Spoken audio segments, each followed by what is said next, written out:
Satang Prasanga.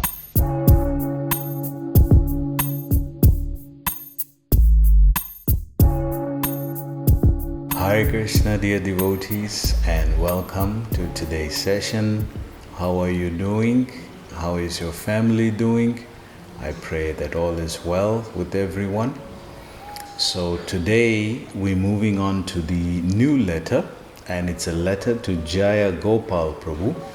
Very beautiful, very instructive, very wonderful points Prabhupada brings out here. So the letter starts at the top. Letter to Jaya Gopal, Los Angeles, 11 January 1970. And then Prabhupada writes it in numeric reverse. And then Columbus, Ohio. And Prabhupada starts. My dear Jai Gopal, please accept my blessings. I thank you very much for your letter dated January 9, 1970. This is January 11, so just 2 days. I think it's the quickest reply.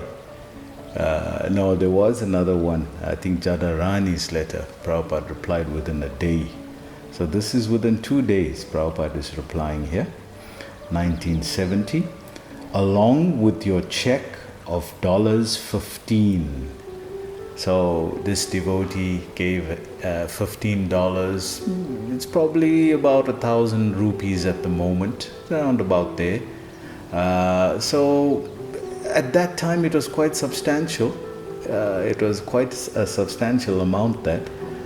So Prabhupada is very grateful for his disciple giving this. And he says, for my maintenance. So this is for Prabhupada's maintenance. You know, as Brahmanas, our so-called livelihood is based on giving spiritual knowledge and spiritual guidance. And it became very difficult, especially during the lockdown, when that was stopped, because now we cannot travel, we could not go anywhere. So how do we maintain? So it became a big problem for many of the devotees.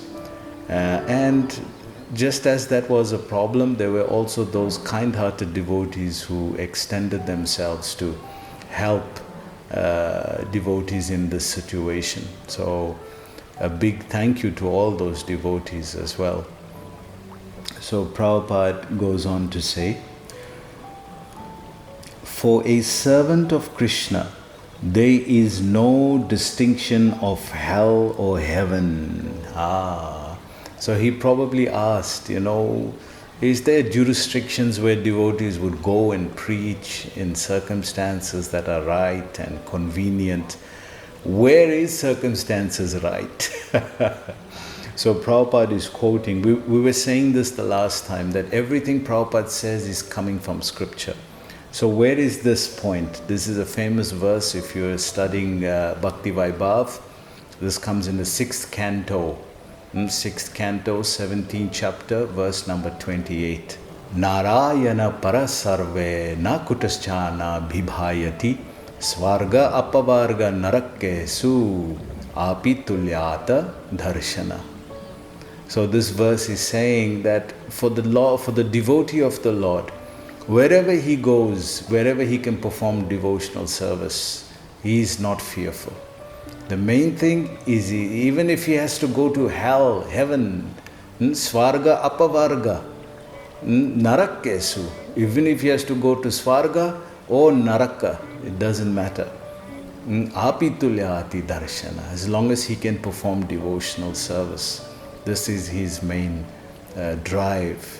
So Prabhupada is quoting that verse here and encouraging this devotee with this. Prabhupada goes on to say, our only ambition should be to serve the Lord. Devotional service is the only thing we ambitious about. Otherwise, what is ambitious here in this material world? What is attracting the devotee here in this material world? The fact that he's come to Krishna means he's already at least half fried, 3/4 crisped. Now very little is left for him here. So he's already absorbed in the Lord. And it's very easy then to make that transition. So what is he going to be ambitious about here? Nothing. Unless it's devotional service. When he's driven by devotional service, then he can do miraculous things and unbelievable things. So this is Prabhupada's encouragement. Prabhupada goes on to say, it does not matter where the service is demanded. So Prabhupada is saying here, it doesn't matter where it is, where you're requested to serve.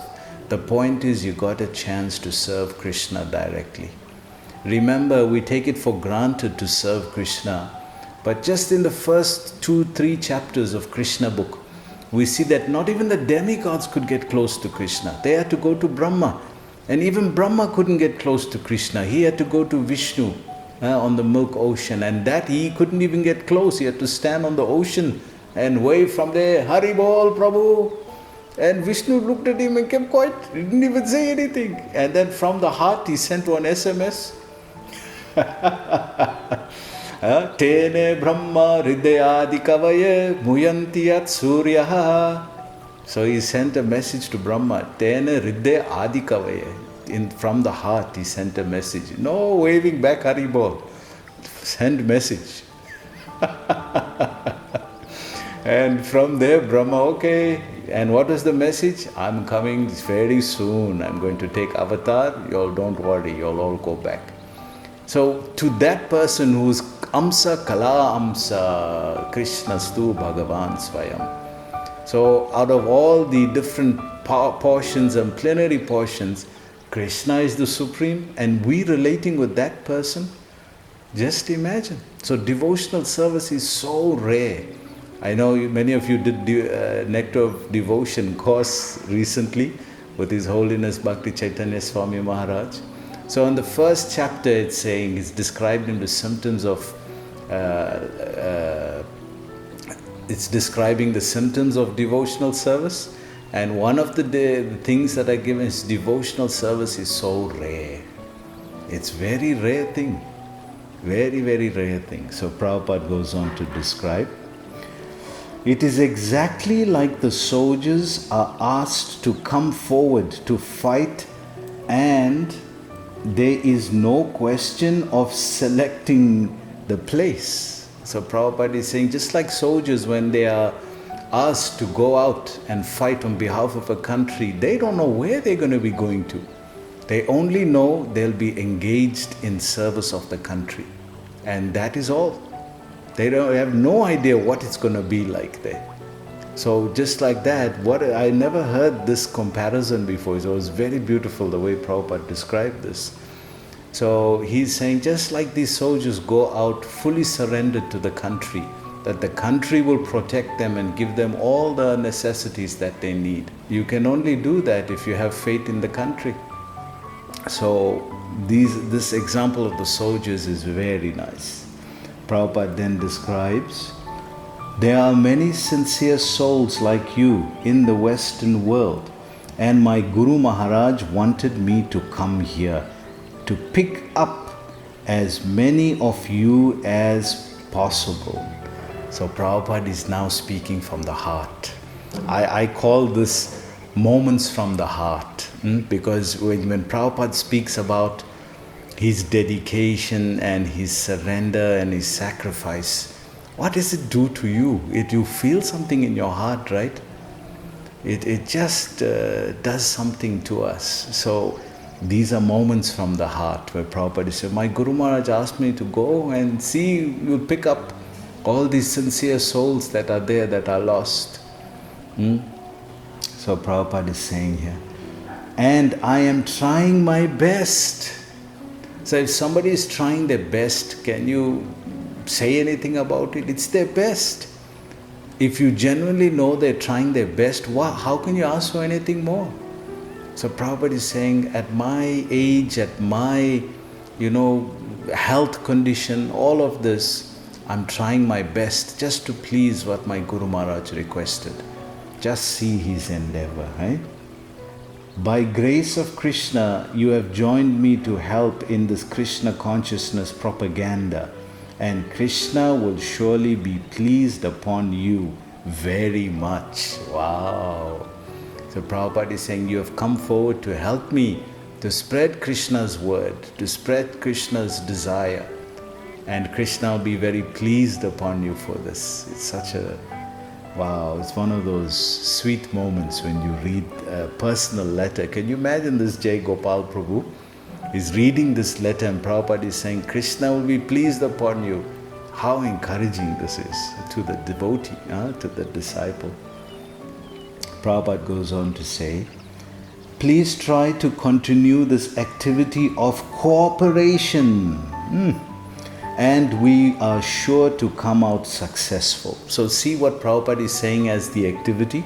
It's not book distribution, it's not food for life, it's not temple management, deity worship. No, it's an activity of cooperation. He's saying activity of cooperation. Please continue this activity of cooperation. So this is fundamental to us working in unity.